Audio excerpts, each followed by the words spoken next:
Welcome, everyone. Happy New Year. Happy spring semester. Thank you so much for being here late on a flex day. We appreciate your coming to our session. We are presenting today. Oh, I'm Margaret Hiebert. I'm the District Coordinator of International Education, but I also teach one English class here each semester as well. So I'm in dual roles, but I am the one sending you all the faculty professional development international opportunities that you see in your email and unfortunately dump right away. No, I'm just kidding. I hope you read them. I hope you apply to things. And what Kenneth Chacón, my co-presenter and English faculty here, are presenting on today, I hope will inspire you to apply for some international professional development opportunities for faculty, staff, admin. There are a lot of opportunities out there, and maybe faculty don't know, or maybe they have family obligations or work obligations, but they don't apply in the numbers I would like to see. So I hope more of you apply as a result of what you hear today. We did a faculty professional development seminar in Mexico last summer, and it was organized by the Council of American Overseas Research Centers. They have created this program to specifically support community college and minority serving institutions, and they offer fully funded 2-week professional development programs. Everything, our insurance, our flight, most meals, everything was covered.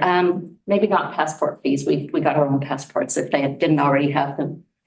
But and they have them all over the world. I'll show you that towards the end of the presentation. But what you do is you go there and you learn about the native population, but usually there's a theme. So for ours, it was in Mexico City and Tlaxcala and Puebla, and it focused on the geographic and cultural diversity of Mexico and its historical ties to the US, our indigenous populations that don't see our national political borders and are joined by linguistics and culture and many experiences. So we experienced Mexico's indigenous communities, and we met with local scholars, artists, and activists in the area that were working to celebrate the rich cultural diversity in Mexico and to help support their needs. Obviously, we went to museums, libraries. We went to the Museum of Anthropology in Mexico City. This is the group picture, and we came from all over the US. We had people from the University of Hawaii system, their community college system, New Mexico. What was the farthest? Maine. All over the US, people joined us, and they had different specialties. That's what was interesting. I was the only one there mostly in international education capacities, so study abroad, faculty professional development.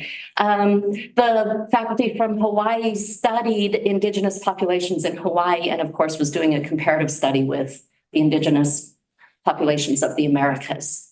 So depending on what their interest was, that's what they worked on. So we all engaged in the same activities, and we all, obviously over meals, shared and long bus rides, shared conversations and learned from each other. Even though we might be there for a particular focus, you learn about all these other things that you normally wouldn't unless you're in this kind of professional development opportunity.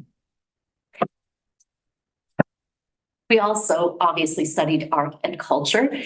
We went to the Blue House, Frida Kahlo's house, and we saw the two Fridas. I can't remember which museum that was in. It was in a different place than Frida's house, but lots of wonderful art. We went to see, how many different kinds of pyramids in different places, and this church is at the top of this ancient pyramid. So, lots of climbing hills and pyramids. It was a workout. It was beautiful. And here are the pyramids of Teotihuacan, the pyramids of the sun and moon. So we learned some of the creation myths from the ancient Mexican indigenous cultures on these archaeological sites. Program outcomes, again, these were different for everyone based on why they were there. For me, I was born in Mexico in a German Mennonite colony in Cuauhtemoc, Chihuahua. So my experience with Mexico was very personal in a lot of ways. And that was part of my application because they want a diverse application, right? I did talk about in my application what it meant to me personally to go, but also academically, professionally. So seeing Mexico from this point of view enriched my experience with it, because I don't know if you know about the Mennonites. They're like the Amish in Pennsylvania, very closed culture. They have their own churches and schools but they live all over North and South America. So my grandparents were born in Canada, but I have cousins in Paraguay and Bolivia, and my parents and I were born in Mexico, and I also other parts of the US. So it was a very particular way of experiencing Mexico. So this was very enriching for me personally to see Mexico from a different point of view. Because Mennonite communities are so isolated, we might trade with the native communities in Mexico, but culturally we were very isolated when I was growing up before we immigrated to the US. The other outcome for me was academic. I often teach world literature or mythology, and this experience gave me lots of material to include about a part of the world that I hadn't been including in my mythology class. So that was a very rich experience for me as an instructor. But also 80% of my role is here at the district as the district coordinator of international education, which means I help faculty build their study abroad programs and give faculty access or help faculty learn about different opportunities for international professional development. And so this also helped that part of my job in that I've been promoting the CAORC seminars for many years. And I know that Carla Kirk did the one in Senegal. And I know that there was at least one other person, but I can't remember their name now.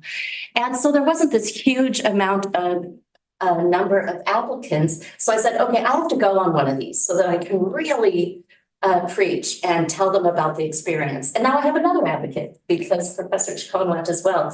And we'll both be able to encourage other faculty to apply. It's a great experience, absolutely. Absolutely. And everyone who goes, like one of our partners who went to Mexico with us applied to the India program. She is currently in India doing 2 weeks fully paid seminar in India related to her research. I can't remember her research. But you don't have to be a researcher. You don't have to be writing your PhD dissertation. It can be based on, as I said, a personal experience, an academic experience, your application. You can have many reasons for wanting to go to Mongolia or wherever it is you want to go. Don't feel like you have to be a researcher to do this one.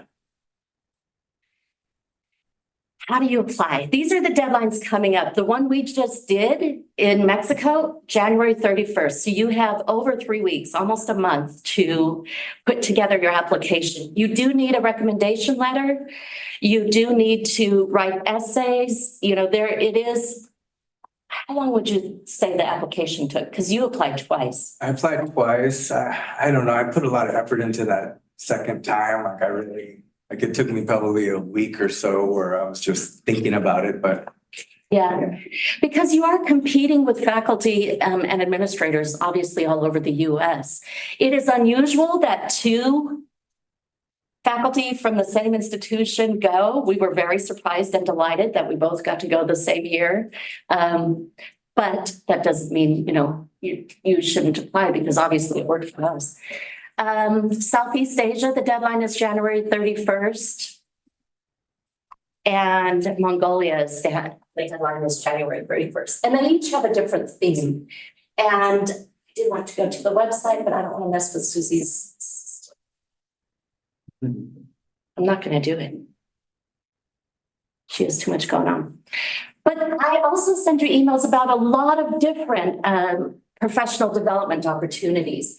CAORC is the one we just did, the Council of American Overseas Research Centers. And those were the deadlines coming up for those 3, but they have other destinations. They still have Palestine on their website, but I'm not sure that deadline is Monday, but I'm not sure they're going to run it for obvious reasons. They have other opportunities on their website as well, so I hope you go check it out. Radix is one that yes. Sorry to interrupt, but do you happen to have a link on the email, to sort of some link that people can get access to? Yeah, this is the link. If people want to, if you want to put that in the chat, please, Brandon, thank you. And then that one tells you about, they have like 8 of them.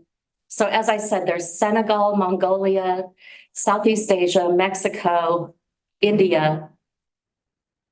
Palestine. Yeah, but I'm not sure about Palestine. So a lot of different opportunities, different deadlines. Maybe you're not ready to apply this month. You're busy. You're starting a semester. You have other commitments. But mark it. Think about it. Meet with us. Let us tell you more about it than a flex session gives us time for. Spend a year planning it out. Look at, what else is great about their website is they have a blog section where people like us. Okay, so after you finish, I mean, it is a free professional development opportunity, but they're meant to be outcomes. So we wrote a blog that described our experience, what we got out of it. And Kenneth and I presenting today is another outcome of our experience to get more people to apply. But we also, for example, another outcome for me is that I created a study abroad program in Mexico City and Toluca, one of our partner universities, for this summer that our students are going on. And I know that Kenneth, another outcome for you is you used it in your mythology class, right? Some of your experience. So they do within 3 months of returning, you write a blog. Within a year of returning, you produce some sort of outcome. And it could be curriculum, or it can be like, for me, it was a study abroad program I built. It could be this kind of flex presentation where you help other faculty learn about it. There are many ways you could produce the outcome that they expect, but they do expect you to kind of pay it forward and get other faculty interested in going and learning and developing professionally. Brandon did add the link to the chat. Thank you so much. It was actually Susie. Thank you, Susie. Yeah. So if anyone wants to go, please go. Read the blog, see what other people said about their experience. Look at the pictures, read the application requirements and the deadlines, because it really is worth it. Not only is it a 2-week totally paid for experience, but you will just learn so much professionally and personally. And of course, it's awesome to be in another culture and learn so much about the people where you go. Yes. Is this possible for part-time faculty members or full-time? They don't have a requirement in part-time or I full-time. think that's just up to the travel and conference committee, right? And Dean. Yeah. It's in the summer. So I did get the Board of Trustees to approve our travel. We weren't using staff funding or even the international budget funding. We weren't using any district funding because all of the expenses were paid, except for maybe a couple of meals and obviously shopping. and travel happened after the final grades were due. So for us, I mean, you don't really need staff and development funding, but it is a good idea if you are traveling in a profession. It is traveling for professional development. So if you do win one of these, yes, obviously talk to your dean, talk to me. I can help get board approval if you need help doing that, but probably your division office or your campus as well. And that should probably be open to part-timers, no problem. I don't think they make a distinction whatsoever. They do. We should double check the website. I don't applied think for they do. travel and conference funds, but that's because I'm cheap.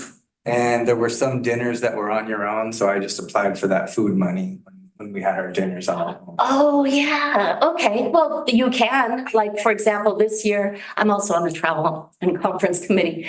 Faculty can get up to $1,500 towards professional development. The thing is, you're right up against the wire. Our budget, our fiscal year end is June 30th, and I think we got back early June. So you do want to get all of your paperwork back in as soon as you can if you end up using campus money. And feel free, because mine's more on the how to do this. whereas Kenny's is going to be lots more pictures and lots more details about the experience. But feel free to ask me how to do this questions right now. Anybody else have a question or anyone in the other questions in the chat, please? Staff and maybe get copies of presentations of the suitable content. Sure. We will send a copy of the presentation.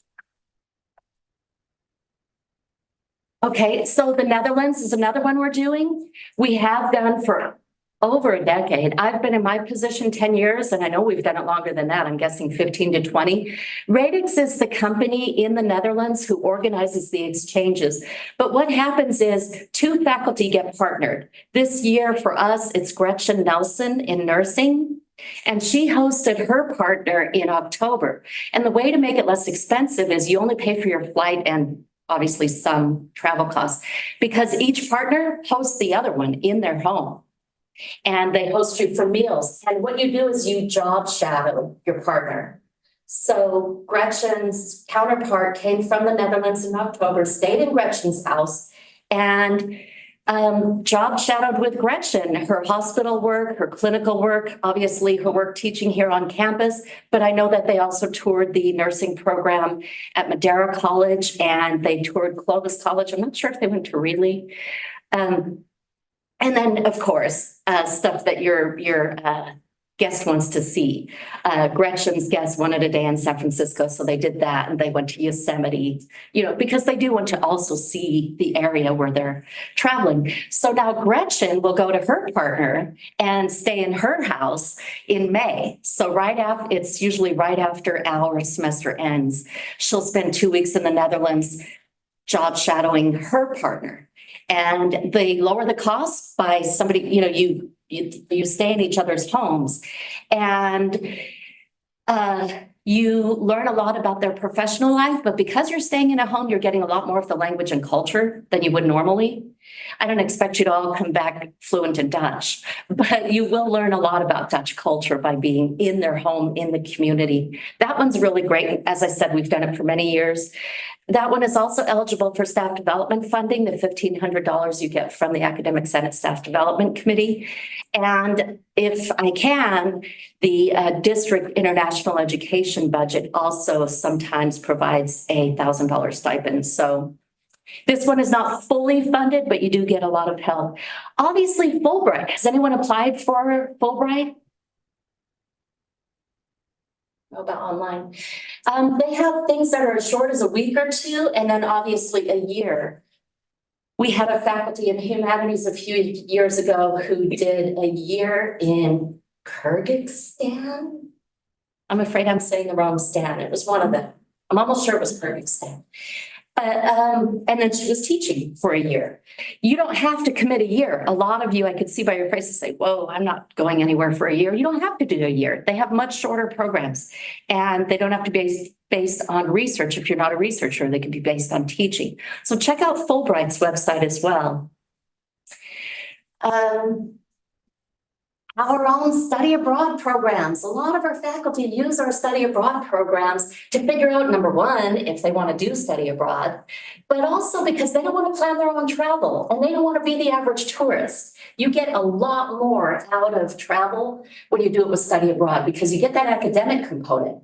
You get a lot of experience with your faculty who are teaching on the program. You're taking a course. So ideally, it's something outside of your discipline, so you're learning a lot. For example, this year we are doing art and poetry in Italy, and we are doing anthropology and communications in Denmark, and we are doing Asian American studies and civic engagement in Thailand and Laos. So if those things sound awesome to you, please do our study abroad programs. We'll have retired faculty from COS or Fresno State or here or working faculty and staff and administrators who use our study abroad as a way to travel where you don't have to do your own planning. You get this academic component, so you're not the average tourist. You get really good professional guides. You get to skip the line stuff. If you're going to the Vatican, you're not sitting there with 10,000 other people from around the world. You get to go right in with your guide. It's a great way to travel. So please consider our study abroad programs, not just for personal travel reasons, but for professional development, because you're taking a class with another faculty, you're learning a lot about the culture, and you're traveling with students, and you're traveling as a student. So it's a nice way for you to figure out if you want to do study abroad, but even if you decide, no, I don't want to lead it, I just want to keep going on them. It's a really great way. We've had 2 of our counselors have done like 3 of our study abroad programs. So that's me. That's it. I hope you apply for the international faculty development programs that I send out. I'll be sending you a lot of them this semester. Netherlands opens in March. If you like the idea of that one where you trade with a partner and job shadow and they stay with you and you stay with them.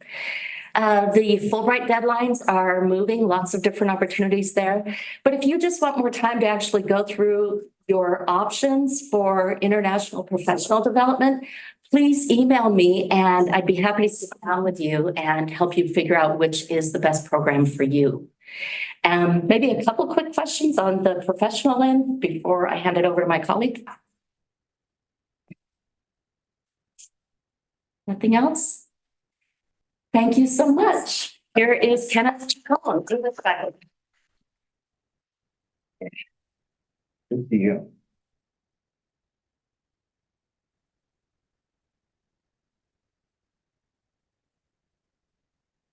All right, so mine is are the pictures.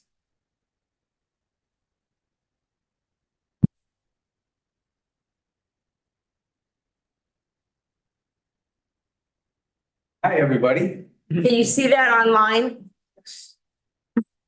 Okay, I don't know if that will work or not. You may be. Clicker. It's perfect. Yeah. All right. Okay. Okay, well, thank you, Margaret. Yeah, so thank you for being here. Like, honestly, I know it's the end of the day and you could have chosen to stay home. Thank you for coming to our presentation. Whereas Margaret did more of like the, you know, like applying for the program, the professional development, the international education. I kind of just want to take you on a ride. I kind of just want to take you on the trip. And, you know, that's representative of what my experience was. And the first thing I want to just do is just introduce myself. My name is Kenneth Chacón. I've been an English instructor here for going on 22 years, 2 years part-time and then 20, is that right? Okay, I'll do the math later, but I've been here for a long time. 18, we were hired together. 18 years, okay, there we go. You know, for one thing, I want to tell you what I'm not. Because the experience is going to go through a lot of cool stuff, but I want to just make it clear what I'm not. I am an English professor and I am not a Chicano studies professor. I am not a scholar of Mexican history. I am a Pocho Chicano, which is like an Americanized, Mexican American, basically. And I grew up in Fresno, didn't grow up speaking Spanish. When I was young, the way that I tried to connect with my heritage was to become a cholo. So it was like almost all outward and hardly any of it got inward. And so I'm just telling you that because this journey, this trip that we took was so meaningful to me on a professional, level, because I did end up using it for a mythology class that I taught in the past semester. But more than anything, it was about personal growth. It was about spiritual development.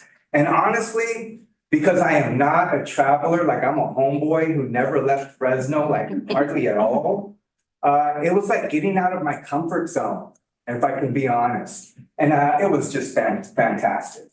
So, I do have a passion for learning about my heritage, my cultura. I would love to take some Chicano studies courses, but again, I'm not a Chicano studies professor. So I may say some words in Espanol or Nahuatl, the language of the Azteca or the Mexica, and I may not pronounce it right. If anybody knows better, please chime in, but I'm gonna do my best. So on this presentation, what you're gonna see is you're gonna meet a lot of great, like interesting, fantastic, wonderful people. Because it's, when you go, you're going with the other colleagues who are, part of the seminar to learn. but you're also getting knowledge like each and every single day from people who are familiar with the history, with the culture, with the language, with a lot of the different indigenous cultures. Because oftentimes we think of Mexico as being monolithic in terms of culture, but my goodness, it is so not. I think they said something like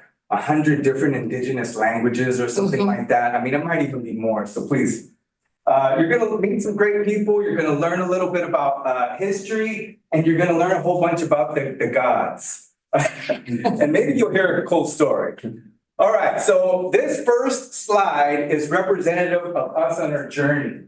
And we're going to Mexico and I'm nervous. It was for King. I think you have to get close to this round.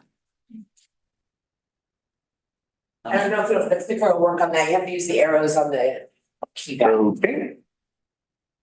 It was working. All right, there it goes. There we go. Let's see. You want me to do that for you if you want to keep moving? Yeah, I'm cool. Yeah, she can have a keypad all the way over here. It's Bluetooth.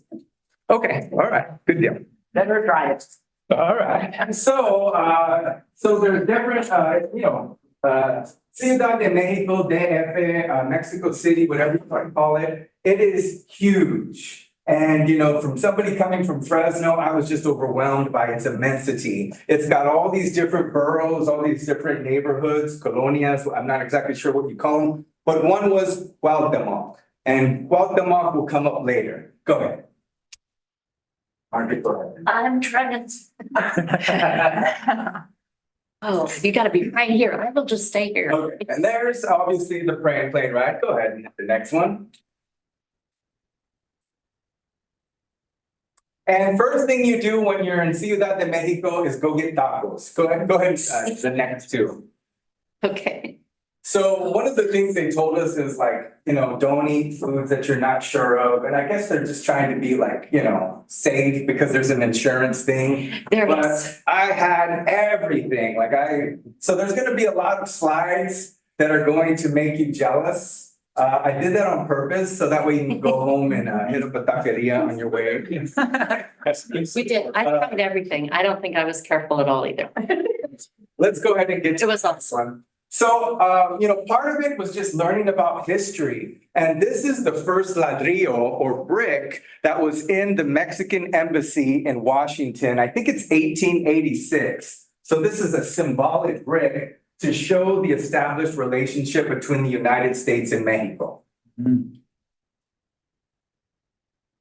we met some great scholars, like just fantastic scholars, many, very credentialed in their area, many books published. This is Jose Farfan, one of the scholars that we worked with. He's just a really nice guy. He speaks so many languages, so many of the indigenous languages. And he writes books, like children's books that will have the original indigenous language, let's say it's Nahuatl, along with the Spanish translation. And so what they're trying to do is like preserve the languages of these native peoples because they are in danger. A lot of people are crossing the border to come work over here. And what they do is they leave their language behind, their original language, which is often not even Spanish. And they come over here and then they start to learn English and then Spanish because they can, and they just leave their own language behind. A lot of these languages aren't even written down yet. They don't have any like syllables and so it was something that we talked about a lot. He was wonderful. He wrote songs too, and he sang some native songs with us. It was cool. He shared us Spotify playlists. Yeah. With a lot of Oaxaqueña hip hop, you know what I mean? Hip hop, rap from Oaxaca and the different states. We ate a lot. We ate good in the neighborhood. And most of these meals were paid for. Go ahead. What was this? This was a particular dish that we. This was pozole. It was like green pozole, and it was so good. It was very good.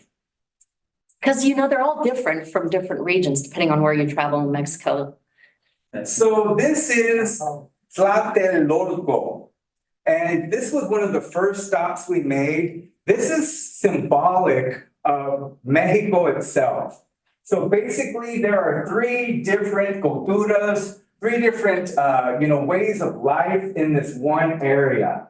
And at first, it's the pre-Columbian because it was a gigantic market that the Mexica or the Azteca, would have their wares and sell. So it's kind of like cherry auction, you know what I mean?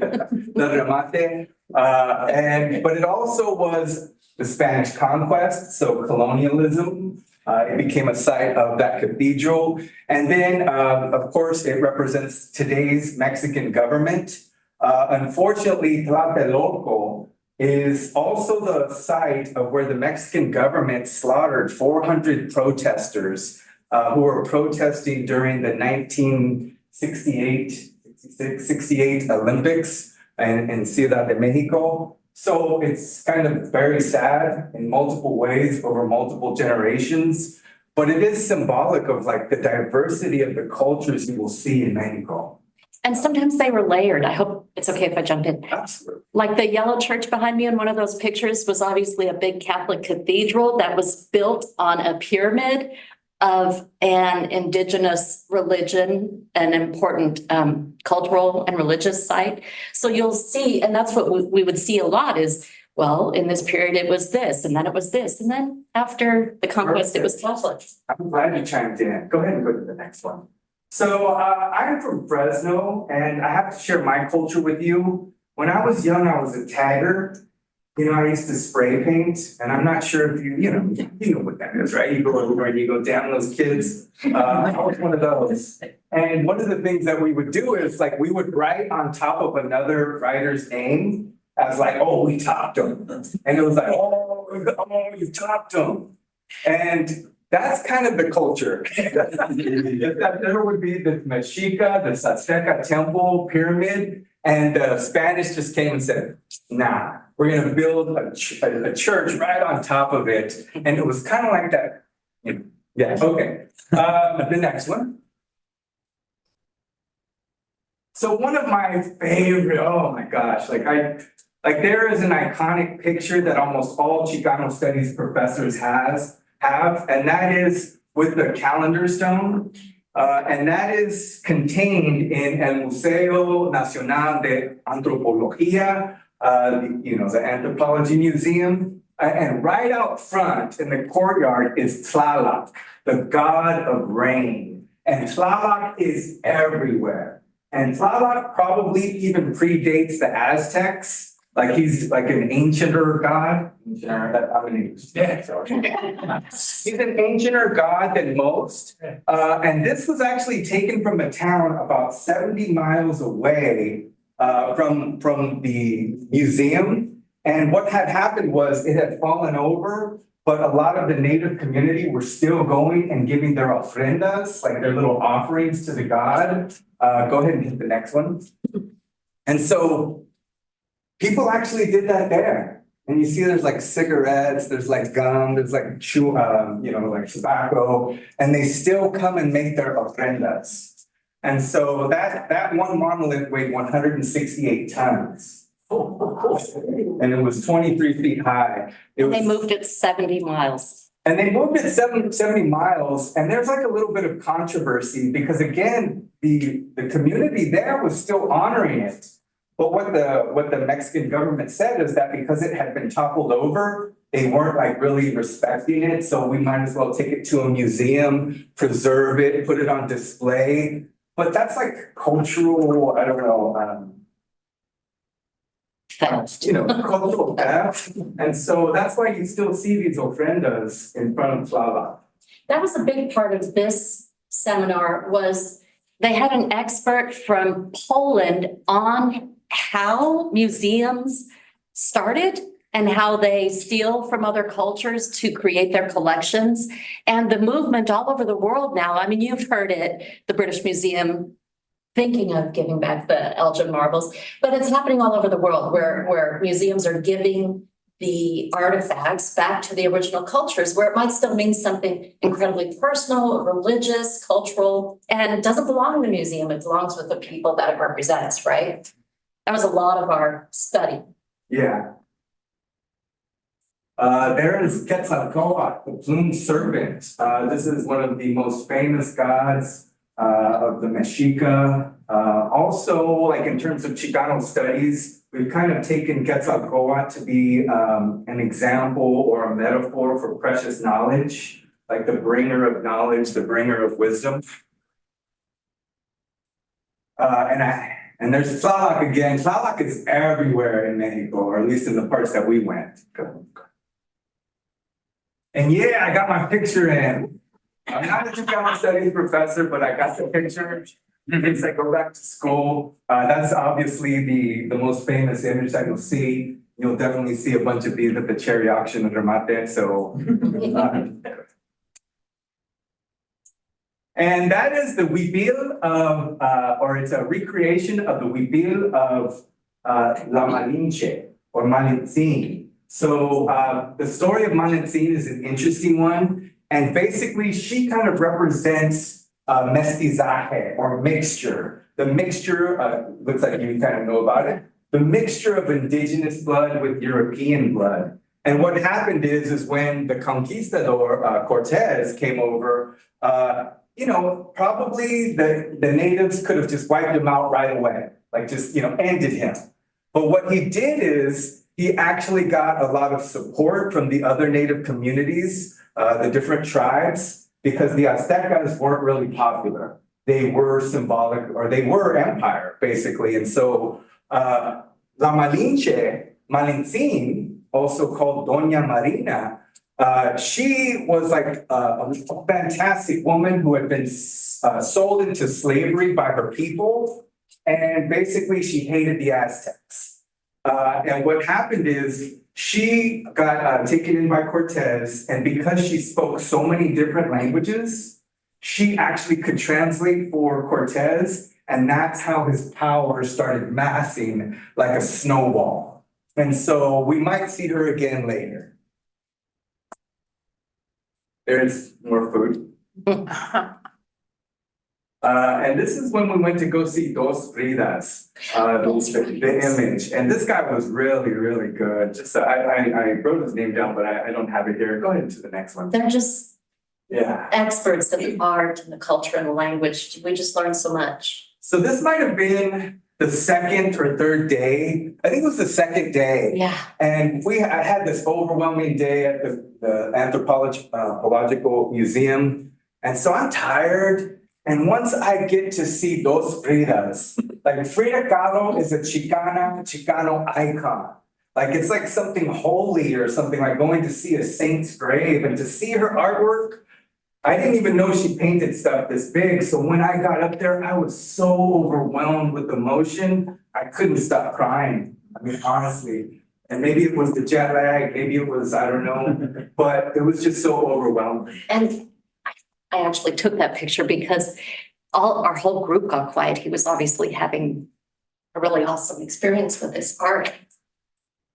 And I think that's mostly because of that.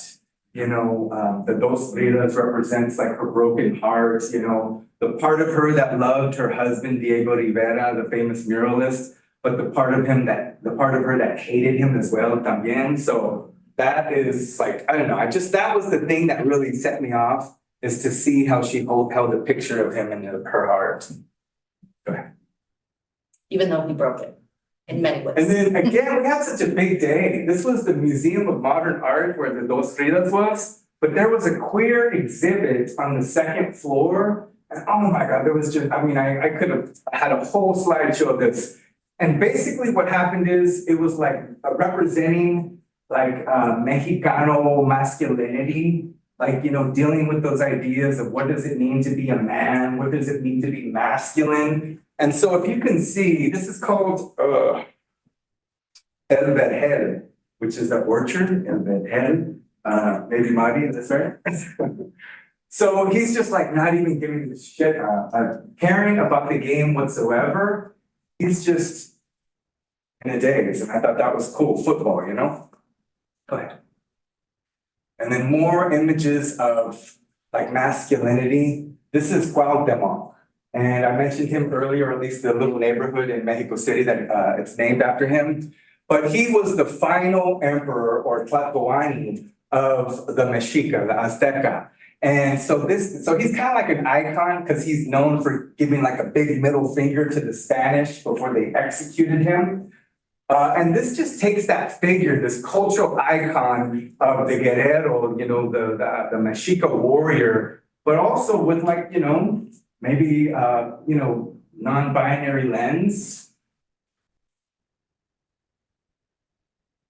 And then this one, I just thought that's so cool. So again, I grew up in a gang. I grew up as a homeboy. What you can't see is that he's got like 13 on his head. MS-13, Mara Salvatrucha, the gang. And here he is, he's like, throwing up the devil horns, I think it is. He's got the machete. And this is called quinceañera. I just thought that was like so cool. Love it. And then tacos. So many talks. Okay, so we went to Teotihuacan, and this is kind of like my Mecca. This is kind of like my Rome. Like I've always had the pictures of the pyramids. You know what I mean? That was like just a Chicano icon, a symbol for me. No, cool. You can flip through the next couple. Okay. So basically, like back in the day, I used to wear T-shirts, and it would have like the beautiful Aztec princess and the Aztec warrior, and he's holding her like this. You know what I mean? He's all ripped and everything, and she's gorgeous. And then there's a picture of the temple in the back, the pyramid in the back. So this was like a symbol that I had been familiar with forever, and I finally got to see it. Yeah. The only problem was, you see that guy right there? He was so smart. He was our guide, but dude did not stop talking. So we didn't actually get to go through the whole complex. Yeah, they were supposed to have time. And so I was like, no. Yeah, So yes. it's just more reason to go back. And it was very hot. I've got my umbrella and my sunglasses and my hat. A little overdone. But it was hot. And there I am saying, Nice. okay. Go ahead. That's awesome. I wanted that for my profiles. And there's Quetzalcoatl, and I'm awfully happy. And then after we went to a convent. That's right. Used to be a convent. And this convent is interesting because again, it represents like Mexico. And so it was made by indigenous blood, sweat, and tears, right? So there's like slavery at this time.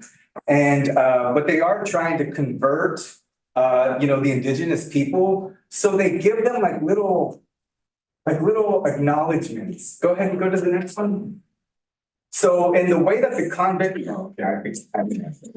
had a religious conversion while I was there. Wait, I need to go back.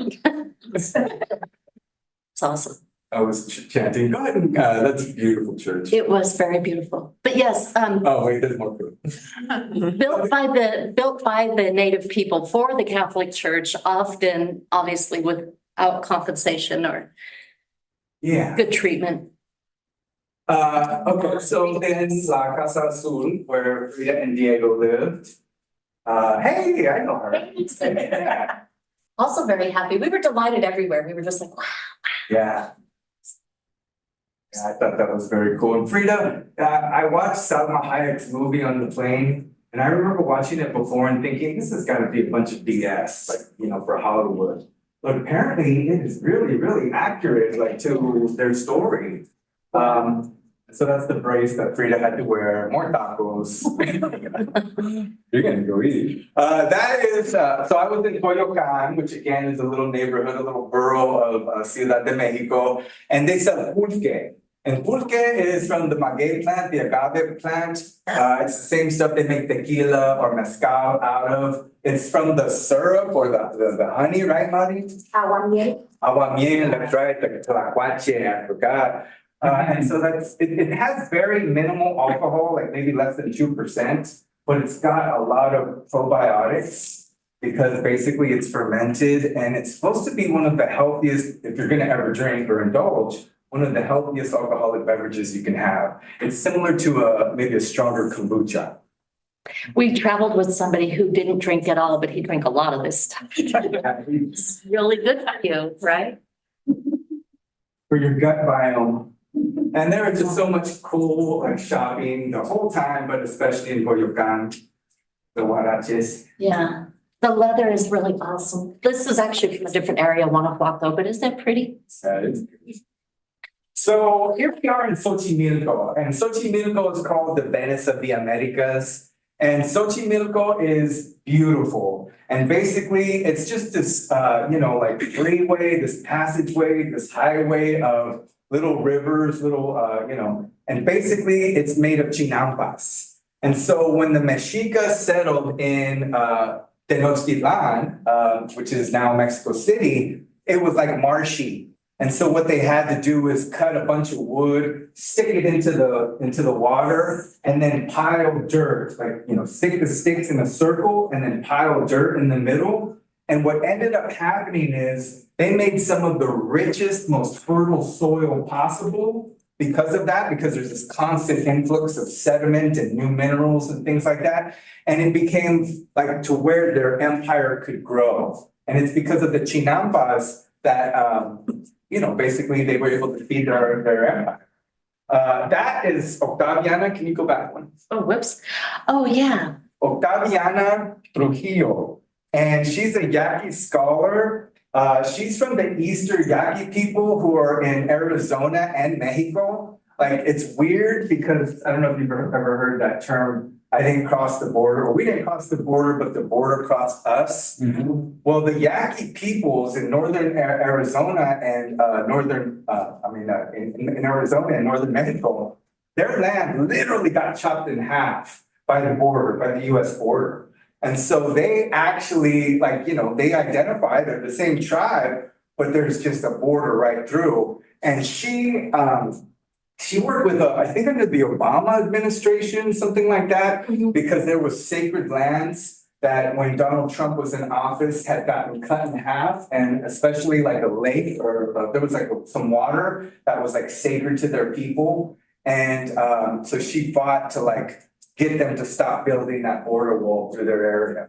Mm-hmm. And it's just, we met such great people. Yeah, she was one of the scholars that actually we learned from her, and she traveled with us. The scholars that they hire, like the museum expert from Poland, or this scholar, travel with you the whole time. So all of the activities are built around what you're going to learn from these experts. And so this is interesting. When we were going to Xochimilco, I had a homegirl who was with us in the seminar, and she was like, "Oh yeah, it's fun over there. We're gonna drink. It's gonna be so much fun." I was like, "Okay, that's cool." And when we got there, this was our guide, and she was related to one of the farms on the Chinampas there, and she was like, "No drinking." No drinking at all. You know what I mean? If you want to drink, there was like a parking fee of like $50. I don't know, it was like 50 pesos or whatever. And so at first we were all like, Mexico is known for being like a party area where people will rent a little, what are they called? Chalupas or chalupas? And they'll play music and they'll, pisteando, they'll be all drinking all day. And we saw them. There were a lot. Yeah, they were playing. Our little sober boat going on. Really, really loud, and it was cool. But when we went there, it was a different vibe because she was like, hey, alcohol is a problem for the people, you know what I mean? And we want to be respectful. And so we weren't allowed to drink, which I thought was at first, terrible. But at the end, I was like, no, that's cool. It was the right way to go. And yeah, there's the chinampa. So that's huitlacoche, which is mold that you find on maize. And basically, you scrape that stuff off, and it is delicious. With truffles of Mexico. Don't think of it as mold, think of it as huitlacoche. And is expensive, I think, too. No, I don't think so. Here. Oh, here? Yeah, probably. And scarce, isn't it hard to I find? never heard of It's it hard. before. Yes. But so we ate at the farm, the pictures that he showed you. Cool. All of the food, the lunch we had that day came from what they had grown. And there's Tlaloc. Tlaloc and tacos. That's what it's named. Yeah. And that's the ajolote. And basically, it's like a salamander that lives in the water. And there's a whole bunch of leyendas or myths surrounding the ajolote. ajolote. And actually scientists are using this animal because it can regenerate arms and limbs. So if you were to cut something off like a salamander, it would regrow it back. And so they're studying it to see, basically what kind of things that we can do in terms of health. There are a lot of myths and a lot of legends because this thing almost went extinct. And there's legends like once it comes back, like the land is free or something like that. And so they're kind of like intentionally trying to repopulate the axolotl population. Okay, and then this is Tenochtitlan. So this is the Great Pyramid of Tenochtitlan. And of course, the Spanish built the cathedral right on top of it. So this is in the Zocalo, which you may hear from Mexico City. And basically, they didn't know it was here until they just started digging. I think it was probably for like sewage. And they're like, oh shit, there's like a whole pyramid here. And this was the cultural center of the Azteca, the Mexica. Man. I just got so much to say, I'll try to hurry. So that's a painted version of one of the most famous things that you will see at the El Templo Mayor, which is Tenochtitlan. It's Coyolxauhqui. And Coyolxauhqui, it's this huge rock. You actually have to get on the second floor or maybe the third floor and look down upon it. But basically, if you can see it, it's a dismembered woman. It's a dismembered goddess. And basically, the patron god of the Azteca, Huitzilopochtli, that was his sister, and he did that to her. And so at the top of the temple, or at the bottom of the temple, is where the stone was at. And they're not sure if it was part like something that to do with sacrifice or whatever. But basically, at the top of the pyramid, down the steps, this is where that rock would be.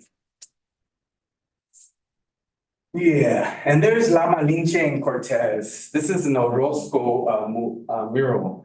And it's just so beautiful, like it just kind of represents that European and indigenous blood that eventually would make Chicanos and mestizos.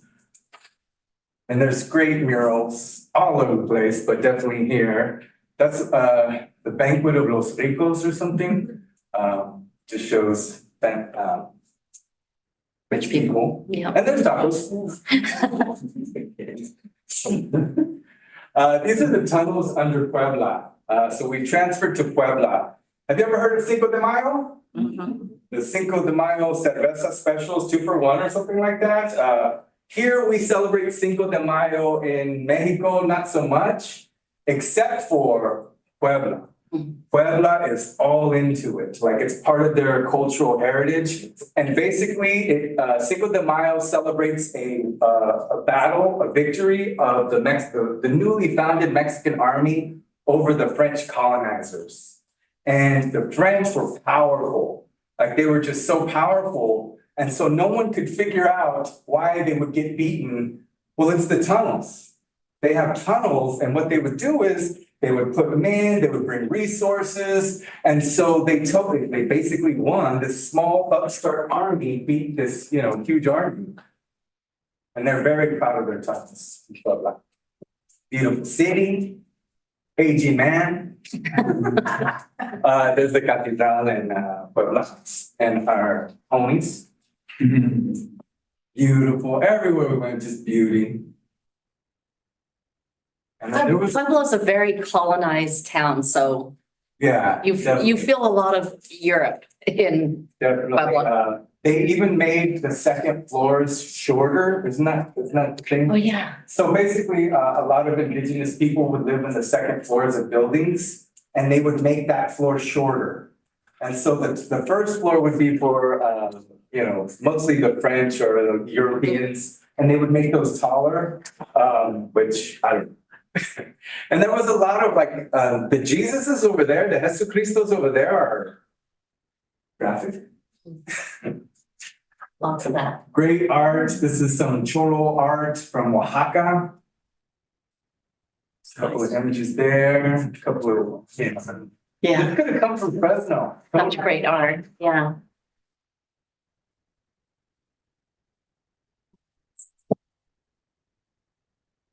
It's one of my. How old do you think these photos are? I'm sorry? How old do you think the photos are? The photos? Yeah, the drawings. Oh, that's a painting. I mean, the Probably painting. like less than 5-10 years. This was modern art. It was yeah. brand new modern art, yeah. There's no, they've taken an element of like Cholo identity from like, you know, the United States, the popular culture, the lowriders, you know, that kind of stuff, the khakis. And it's become now like a symbol of like rebellion, I think, among a lot of the indigenous communities. And there is the Great Pyramid of Cholula. This is actually the biggest pyramid on Earth if you're going by the base. Right. And that's the yellow church that I climbed is on the top Yeah. of that pyramid. They haven't actually uncovered this pyramid. They don't know actually how big it is because it's buried under, Yeah. and so basically, there's a cathedral on top of it. They topped it. Mhm. Oh, Biblioteca Palafoxiana. This is the first public library of the Americas. So most libraries were for like clergy or, you know, students. This was the first one where they said, anybody from the community who has a research interest can come. So, beautiful, gorgeous. And there's Dante, I think. And so one of the cool things that we did was we saw the opening of a codex. And, you know, when the Spanish came, the indigenous people didn't have like a written system necessarily. So what they did is they had codices that basically the indigenous people wrote with a phonetic language. And so we actually got to see one of the openings of one of these codices, a codex, in front of people who were from that background.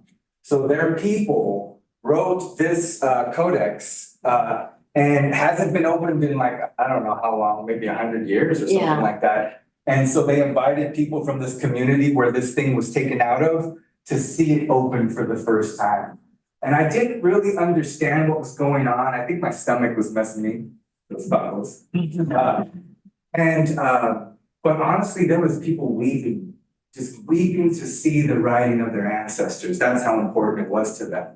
And it just honestly, as a writer, I totally understand why like that written word, seeing the handwriting of your ancestors is meaningful because of course what the Spanish did as soon as they conquered the Americas, they destroyed all the libraries. Yeah, and that was really spiritual and meaningful and sometimes awkward because a lot of us were academics who didn't have the cultural or spiritual connection to some of the things that we were seeing. So, which was great for conversation and learning a lot and trying to figure out where your place was because you didn't want to, you know, make a tourism spot out of somebody else's sacred spot. Yes. There's the inside. I don't know how many you have or I go fast. We're good. I've got only like one more thing. Okay. Tlaxcala, which is basically one of the indigenous groups that sided with the Spanish to help conquer the Azteca.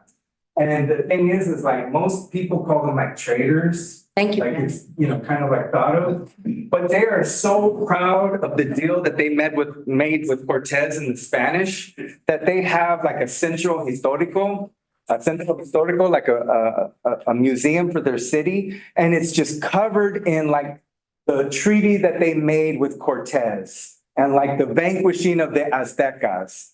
And so Tlaxcala has its own identity, like against the greater culture, because it's like, yeah, we sided with the Spanish, so what? And that's because, I mean, you know, the Aztecas weren't very nice to them. Oh. So let's take a couple here. Beautiful. Just so much They're gorgeous. so proud of it, so proud. I kept talking to people and they're like, have you seen our murals? And then we went to a pride parade, and it started raining. Tlaloc was angry. But they still marched. So what did I get out of this? Okay, I'm trying to finish a book. I thought it was close to finished, and I thought, oh, all I need is a little bit of cultura, you know, the idioma. And then I realized, okay, it's not finished. So I didn't get to finish my book, but what I did get was like just so much good energy to my spirit, to my soul. Like it kind of went back to like my 13-year-old self who got interested in like, you know, the images of the warrior, the pyramid and that kind of thing. But I also got some great friends, you know, wonderful contacts. Yeah, it was such a great group of people. Yeah. We all learned so much from each other. I don't know if we said this, but Kenneth is a poet, and that's what he's talking about. He had his book of poetry. Is it done now? Is it working? Okay. I thought it was done and then I went on the trip. Right. There's more to say. So it's kind of representative. I got some precious knowledge. I got Quetzalcoatl tattooed, and then on my way home, what else? So I got precious knowledge, I got friends, I got precious knowledge, and by the time I got home, I got welcome. Oh. My wife at age 46 and me 47 was pregnant with this like miracle baby. And she was really, really due when I went to Mexico. So it was a little bit nerve-wracking.